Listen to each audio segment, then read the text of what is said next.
Ignite. From dreams to reality. It's the little things that become the big things.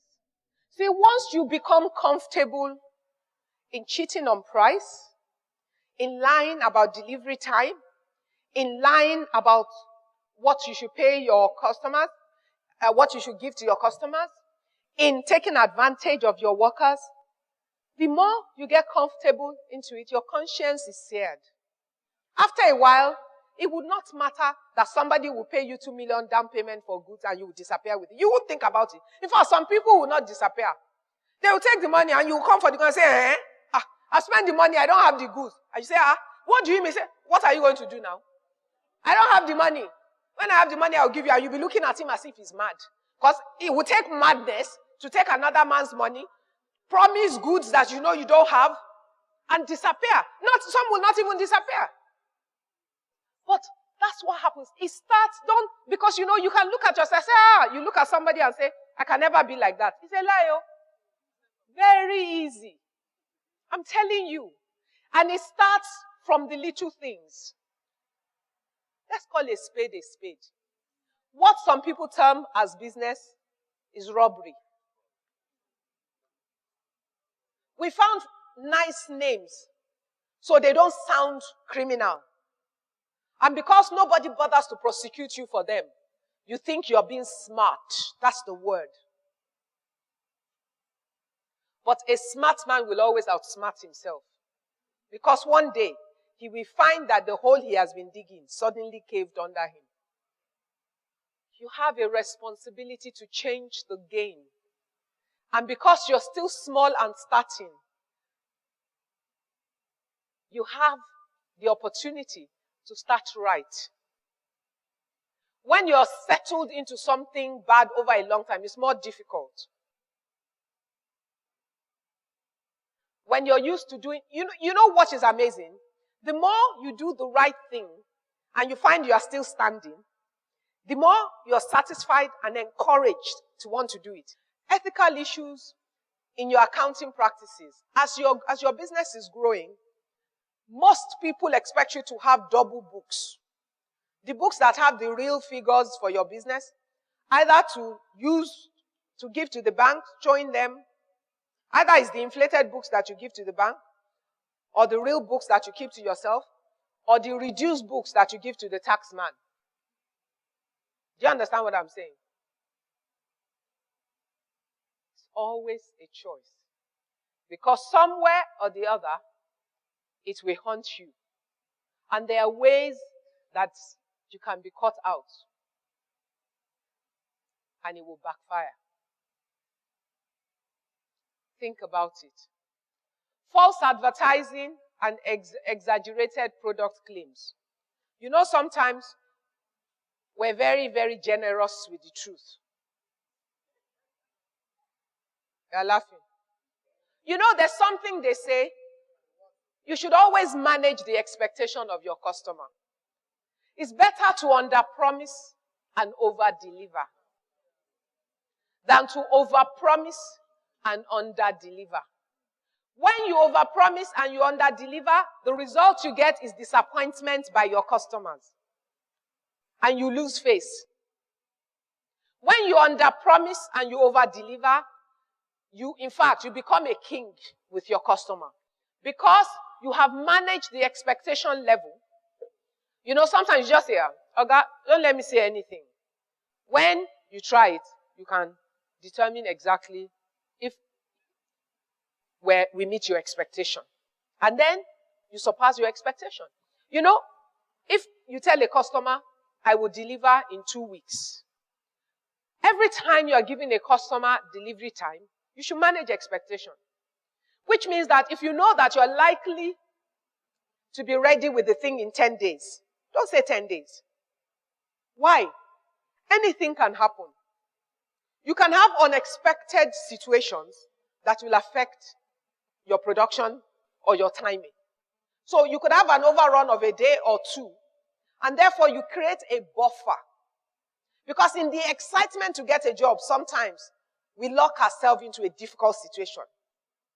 Sometimes not because our intention is to lie, but because we want to impress. But Every such situation can cost you. So when you have the situation, when you have 10 days production time, give yourself the 4 days extra and say, 2 weeks is what I need. Which means that if you finish in 10 days and you deliver by the 11th day, what are you? You are a superstar. Because you have over-delivered. So ethics comes into how you present your product, or how you present your delivery time, how you present all that concerns your customer. Exaggerating will cost you. Any questions so far? My question is, you've been talking on customer relations.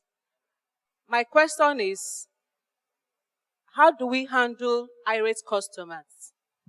I'm using a particular product as an example. Let me use a laptop as an example. For instance, I sell a laptop to a customer with a warranty. And at the point of selling, I try to make the customer to understand that warranty covers only manufacturer defects. But do you write it down? Is it written down? Yes. Okay. But it does not cover accessories. Does not cover the accessories, yes. The following day, the customer comes back to tell me that the laptop is not working, that he needs a change of laptop. So how do I handle such customer? The customer is so angry, he wants a replacement. Okay. Let me ask you a question. And I'm turning the table now. You are now the customer. Today, you bought a laptop from me. No matter what grammar I spoke. Only manufacturer's defect. And tomorrow there's a problem with the laptop. What will you do? I'll return it. You will return it? Yes. So why are we discussing this? No. Listen. You must always think like your customer. It's important that you do. Because that's when you will know if the decision you're making is fair or not. Because the expectation of a customer can be ascertained to a level. And if I buy a laptop yesterday and it has a problem today, no matter what story you've told me, I will come back to you. And do you know that? Let me give you an example. I've gone to a store abroad before where I bought stuff, and a few days after I went back and I had serious problem with something. What I returned is not everything that I bought. But somebody was trying to tell me a story. And 2, the process of refund for that particular store was going to be complex. When the manager came, the manager looked at me and how I felt about the product and looked at the way his staff was doing, and he said, "Madam, I apologize. Can I have your receipt?" He returned the total amount on the bill, including the products that I was not returning. Why? There are other customers in the store. Everything I say at that moment, or my action, or my reaction, can impact on the opinion of the customers that are there. 2, if I walk out of that store dissatisfied, what it means is I'm never coming back.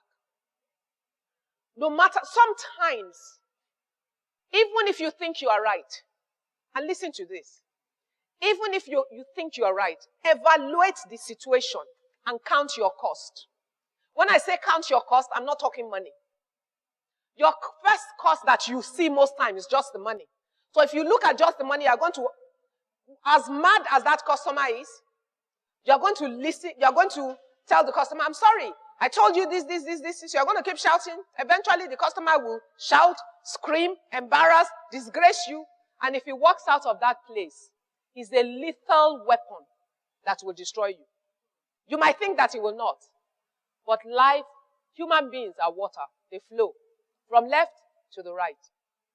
Do you know where you might find him the next time? Somebody is coming to your shop who likes your computers and says, "In our company, we need to buy 100 computers. And I like your face and what you're about to, how you sell. Come to our office.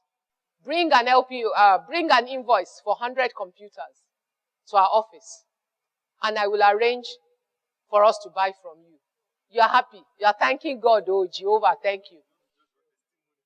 And then, the day you are there with the invoice, you've been waiting in the reception for 1 hour. And this big man who has offered to buy 100 computers for their company from you says you should come in. You walk into his office. Who is sitting in front of his desk with him? Your irate customer of yesterday. Who happens to be his brother? You didn't know that, did you? Are you going to make that sale? Count the cost. Listen, if there's something wrong with that computer, sometimes lose money and keep your credibility. And I'm serious. See, doing things properly, ethically, with the right value sometimes will cost you. But it's a short-term cost for a long-term gain. The worst you can do in that situation is tell the man, Oga, please calm down. Can I have the computer? It could just be that he doesn't know how to handle it. So there's no real problem. And you come in and say, Oga, don't worry, just calm down. We'll resolve this. You take the computer, you check it because you should know better than he does. And by the time you plug it in and you do something, you say, Oga, there's nothing wrong with this one. I say, no. And you say, Oga, sit down. See this button and this button and this solves your... And you say, madam, I'm sorry. I was just angry. I thought after paying you 75,000 naira, the computer is not working. From that moment, you say, okay, now that you come down, can I offer you a cup of tea or a bottle of Coke? You become friends. You gain him as a customer for life. Or maybe it's a real problem. Because some of the products that you receive can have manufacturer's defect and you don't know. So he bought from you. Give him a new one and you go and face your own suppliers and solve the problem. Sometimes you must count what is important. Your integrity and your track record and your brand is more important on a good day than the money at that point. So your question is good, but you must decide what is important to you. Do you understand? And everything we're discussing wouldn't be easy always, and sometimes it would not be cheap. Trust me. But on the long run, it will be the best thing you would have done. On the long run, it will be a reason for multiple profits over a longer term. On the long run, it will help your business to last longer and for the people who work for you to respect you and to follow your values. And if you want to build a company that will last, you must build them on the right values. You must build them on the right practices, because ultimately, the loopholes that you create today will sink you. When you teach your workers to cheat for you, they will cheat you. That's the honest truth. Everything that you are creating, you will either benefit from or you yourself will suffer from it. So you've got to think very carefully. Ignite, from dreams to reality.